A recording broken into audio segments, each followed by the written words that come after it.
Not supposed to be getting my heart rate up too high or breaking a sweat at this point in my weight loss journey, but that hill there, I just climbed up that hill. That got me a little winded. Isn't that goo worth it? Holy crap.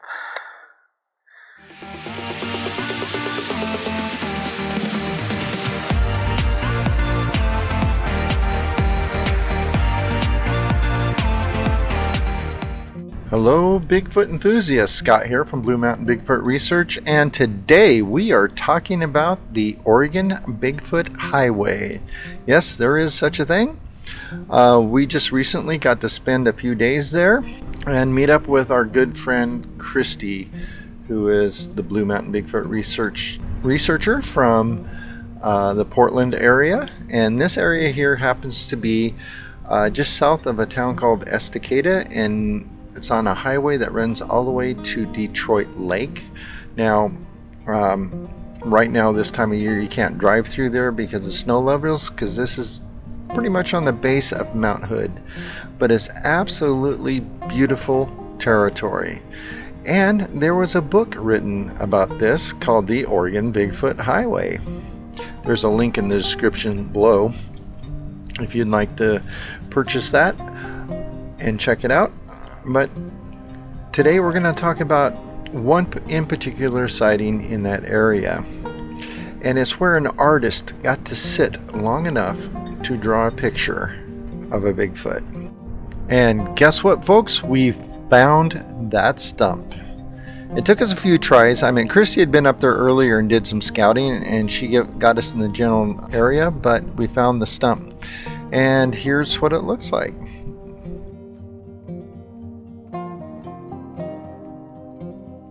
And now here's Christy from our last live chat telling you the story behind this stump and the artist's drawing. The author of the book knows a lot of Forest Service people, and he had gone out with a couple of Forest Service workers and a college student. And so they're up there, and he has a favorite place where the author sets up his truck.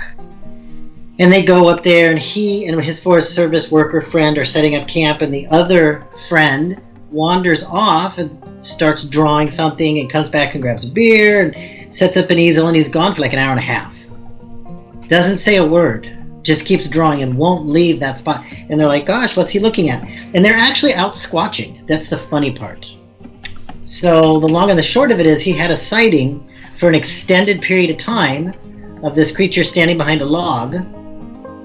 And he comes back and he pulls his friend aside and says, you need to be more observant. Look what I just saw. And I believe the author actually published it under the title, Be More Observant. So he's got the chapter on the from that book online. Now, we stuck around there a couple days and we did some looking around ourselves. And I'll show you what we found. Stay tuned to the end. But Chrissy had been up there earlier and had found some stuff earlier. And here's her talking about what they had found and her experience in this exact location. So I had just got that Bigfoot, and I purchased a brand new RV. They're not related, but I had the brand new RV, and it was a hybrid with the tent pop-outs. Mm-hmm. And I was camping 21 days out of the month. Because the way my job worked, I would work a couple days and then be off for like 9 days. And I go camping because I had my new rig. And I had my big Doberman with me who had a huge prey drive. That dog was afraid of nothing. And then I had our little Australian Shepherd who was afraid of everything. So those were my two companions.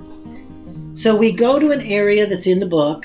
And it happens to be my favorite area because I'd never towed before. And I could literally go from my house straight to the site, pull around, camp, and then pull back out. There was no backing up. It was just perfect. Okay? So that is, I have to remember my mileage markers. It's like 6.7 miles, 6.75 miles past the Ripplebrook guard station. So I get there, I get all set up. This is probably my 10th time with the trailer out. And I'm excited. It's July, I want to say July 2nd. So it's a Friday. So middle of the summer in the Willamette Valley. Yeah. 2018, and there was a fire. Now this is actually relevant later. So there was a fire up in the gorge. Okay, so everything's being pushed down. I remember that. All right, so I'm sitting there and I'm super excited. My friends aren't coming till the next day, right? So let's see, 4, 3, 2. So actually it was July 1st, and I put it on Facebook. Anyway, so I'm sitting there, I'm super excited, and then I hear like, here's not the right word, you know, and you feel and you perceive, okay? Like if you're standing next to someone, you close your eyes, you can perceive them, okay? And then if they move, there's air current, you can feel the floor move. So there's more to perceptions than just thinking it's there. So I perceive something's there, and my trailer's moving just a little bit.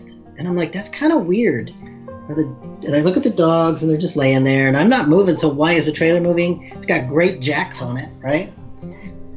And then all of a sudden the dog jumps up, the big bad one with his prey drive, and he goes right to the window and he alerts. And I'm like, oh shit, there's squirrels out there. But it's like midnight, and I'm like, that's not a squirrel. And he takes a big whiff, his eyes roll back in his head, big Doberman, 100 pounds, crawls into the bunk, crawls under the blanket. He's got all four of he's got his little legs sticking out, and his eyes roll back, and he's quivering in terror. And the night of July 3rd, they come back, and we hear the cracking. Now at this point, there's like none of the weird leg stuff, okay? But most of the noise is coming from his tent. Like his tent area, and his lights are on and his lights are off. The next morning we go out, toilet paper everywhere again, he's picking it back up. Now these knots are not ripped, I forgot to mention this, they're untied. So they're pulled out of the tree and they're untied. That's interesting. That's opposable framework. Yeah. Yeah, because a bear is going to maybe like rip it down and shove it down and so, yummy, toilet paper. Yeah, right? Absolutely. Okay. So we go over there, there's more prints and there's little prints. So we're thinking, okay, it's a juvenile. His fire ring is in the middle of the road again. They didn't come back over to us. We were running the generator, probably why. Shut the generator off, we could hear a little bit. So I decided to put something out for it. So I put out, in my brilliance, I know that the author has put out apple pies and his wife cooks for the Squatches. Mm-hmm. So I put out like a pork chop in a plastic bag and I zip it because I'm like, if they have opposable thumbs and they can get this open, oh my gosh. So I put in a pork chop and I put in a cinnamon cracker, graham cracker. And I think this might have been offensive, but I put an apple core. I thought about it later. Yeah, how am I going to get anything off an apple core? It should have been a whole apple. But anyway, and I put it on a table close to the ridge so they can zoom over and take it and zoom back. And I put it where I can hopefully see footprints. So the next day, when we get up, it's now July 4th, set up, and so I go to check my table. And sure enough, it's open. And the graham cracker has what looks like a bite out of it, but it's such a tiny bite. I was like, could that be a rodent tooth? And I walk over to the neighbor, and in the mud, because now it's started to rain, okay? So there's actual dirt. There's a series of steps leading to and away from his camp. And you can see in the dust, the hair brushing, crystal clear outlines, right? And you can see that break where the foot does the weird motion, mid-tarsal break, I think. Break, yeah. Jeff Meldrum called it. So I got really good pictures of those.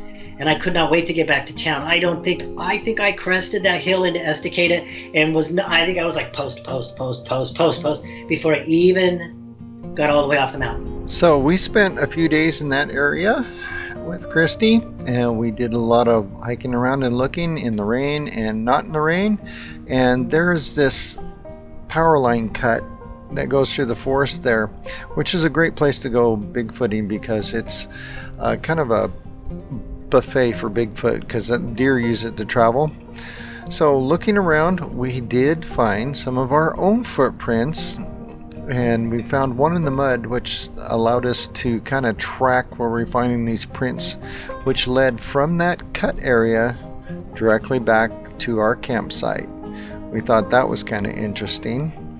So if you ever get a chance to be in Western Oregon around Estacada, go check out the Bigfoot Highway.